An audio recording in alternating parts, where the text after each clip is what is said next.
Hello, everybody. I'm here to talk to you a little bit about the poetry essay. That's essay number 2 for us. Guys, I don't want you to be intimidated at all by this essay. I actually removed one of the prompts that it usually results in a pretty cool essay, but it takes a lot of time and it's kind of like difficult to do if I'm not there to like explain it face to face. So I did simplify this essay assignment a little bit, but you still have two choices to choose from. But before we get to those two choices, I'm going to go through the essay requirements. So if you look at the essay requirements document that's posted, you'll see, of course, that all of the different parts of the essay are listed and the different times that they're due. So, for example, our outline is due on the 7th by midnight or by 11:59 p.m. All the assignments are due by the end of the day. So the outline is on the 7th. The peer review, which I really hope you guys participate in. I really encourage you to do so. That's going to be in the discussion forum where normally our homework discussions would be, but it's clearly labeled classwork April 10th, and all the instructions are there. I've made a couple different videos explaining how to do that. So that's due the 10th. The annotated bibliography, which is basically a document where you give the citation as it would appear in the works cited, and then underneath that you write about a paragraph in which you analyze, the source. Is this author a reliable author? Yes or no? How do you know? You guys will have to do a little bit of like background research about the sources themselves just to make sure that they are in fact reliable sources. And you'll talk a little bit about how you plan to use the source. But I have already created content in the MLA format and citation folder. There's a annotated bibliography folder. I've made a couple of videos, I think, actually, in there explaining that content. So that's to the 11th. The rough draft, which you'll submit to me, and I'll review that. That is due on the 13th of April, and then the final draft is due a few days later on the 17th. Though, if you guys want to submit as early as the 16th, that's when the forum will become available for you to submit the final draft.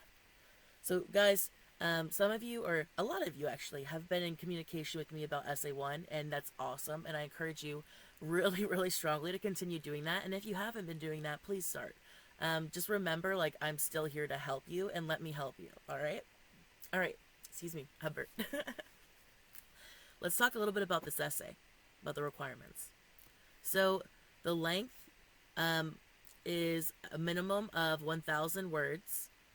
So, for most of you, the response should not exceed 1,500 words, but there are those of you who are privy to the C deal, those for students who were otherwise not passing the class. Your word requirement is longer. That's 1,750 words since we're combining the word count on those other assignments. But the rest of you guys, don't worry about that. So, of course, you'll use MLA format. And guys, please remember to include the word count at the end of the essay in bold. So after you finish your conclusion, new paragraph, word count, literally the words, word count, colon, and then the number of words. And guys, you can get that word count in Microsoft Word just by clicking word count. All right. So all the formatting, of course, is MLA style. Remember, that includes things like, but more than just this, but things like standard pagination and margins. So the margins being 1 inch all the way around, standard pagination being in the top right corner of the page. Your last name and the current page number should appear in Verdana 12-point font, which is what your whole essay should be in, guys. Remember, 12-point Verdana font, double spaced, no extra spaces. Alright, and of course, guys, remember to include your in-text citations. So, one thing that is different with poetry citation, than other types of citation is that when you're citing a poem, you do still cite in parentheses the author's last name, or rather in this case, the poet's last name. But then instead of citing a page number, you cite the line number. And you guys will notice in our class text, Seagull Book of Poems, they give us the line numbers for each of our poems. So you would say I'm citing William Shakespeare's Sonnet 116. In my parenthetical citation would look like parentheses, Shakespeare, lines, literally the word lines, 5 through 6 if I was studying lines 5 and 6. Close parentheses. Period. Yeah, all right. So, and guys, of course, if you need to review MLA, all that content is available in our essay assignments folder as well.